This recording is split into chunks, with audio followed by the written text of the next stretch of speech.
In 1960, we at Atlantic released a record by Benny King called Spanish Harlem. Benny's first solo hit. It was co-written by Jerry Lieber and a 19-year-old kid Lieber and Stoller had brought in from California named Phil Spector, who also played guitar on that date. It was obvious to me from the outset that he was a truly gifted man. A few months later, I was in California to produce Bobby Darin. I looked up Phil Spector. We hung out together. We became great friends. And we had some historical and hysterical fun times, running about in Philly's T-Bird and scaring the hell out of music publishers and other record people. I asked Phil if he would take a job at Atlantic as my assistant. I was overjoyed when he accepted.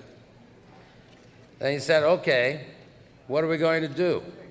I said, well, our first project was Bobby Darin.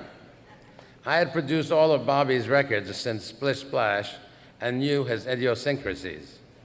He by then had become a huge act, married a movie star, and had a large Beverly Hills estate. When Phil and I got there, he was sitting by the pool with his wife, a couple of friends, and a butler serving drinks. I introduced Phil. I introduced Phil to Bobby as my new assistant. We went off to one side of the pool. Bobby was in the habit of, before sessions, we would sit around and he would play me all the songs that he had. He had his guitar, and at my request, he started to play his new songs, like we always did. Bobby was a prolific writer and would present a dozen or more songs from which we would choose one or two. Many times, the first several songs would be ordinary, but he usually saved the great ones to play for me at the end. So as he played the first song, one which wasn't so hard, there was a thing that was called Jailer, Bring Me Water. And I said, well, that's great.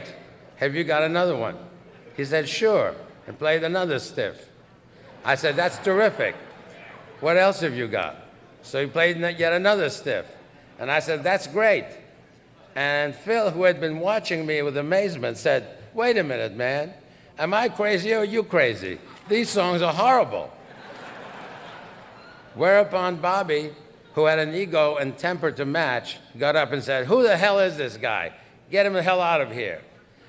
A year later, Bobby, who had heard about this new genius and he heard a couple of his songs, approached me and said, gee, do you think we can get this guy, this new guy, this Phil Spector?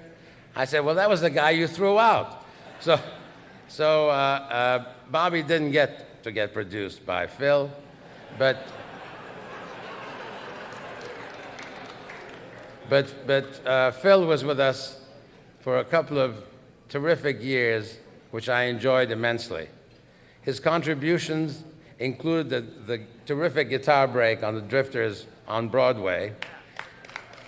His career after that, the Phyllis label, all of that is legend. With Phil, pop production became an art, and his wall of sound provided the soundtrack for generations of teenagers.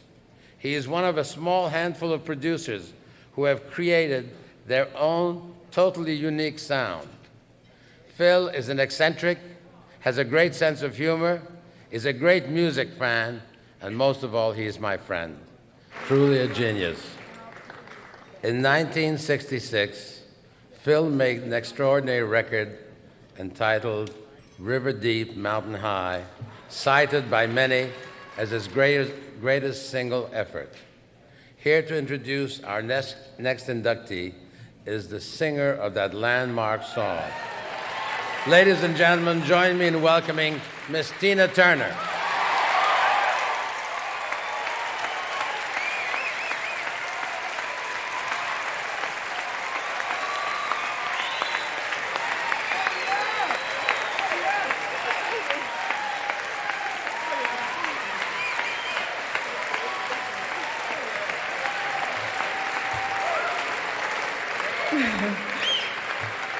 Thank you. I'm really happy that I came this evening. It was so good to see everyone here tonight. I'm sure that many successful artists could stand here and give many exciting experiences from working with Phil, but I get the chance to do it. I'm really very happy to have touched his music and his success. My first experience my most important experience I'll give you is that doing the production, I was really quite nervous because it was the first time of being produced by an outside producer, and an unusual one. I walked into the recording studio, and Phil, at the time, it looked like about 50 musicians, 25 singers, and he was in the midst of tearing up what looked like an arrangement. And then he continued to conduct the orchestra, getting the wall of sound. I think back now and wish that all of the people that I sing for could have seen Phil Spector in action, working there with all those people and getting that sound.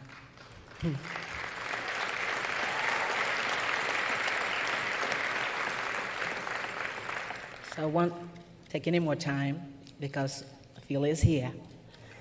And I'm very happy to say that the Rock and Roll Hall of Fame welcomes Phil Spector.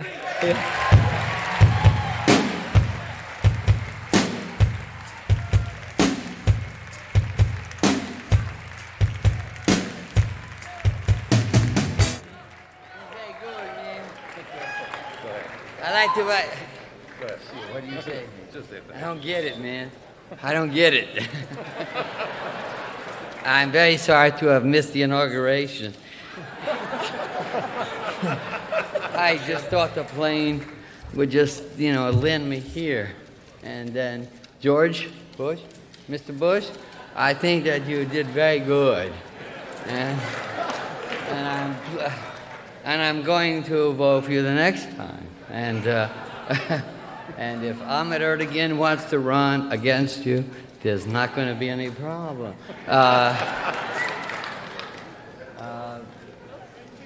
The best in the world, man.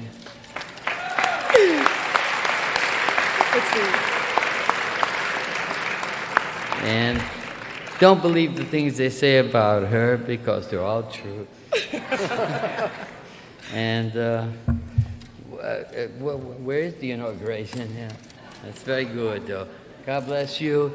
Thank you so much. And the credibility factor has really changed now.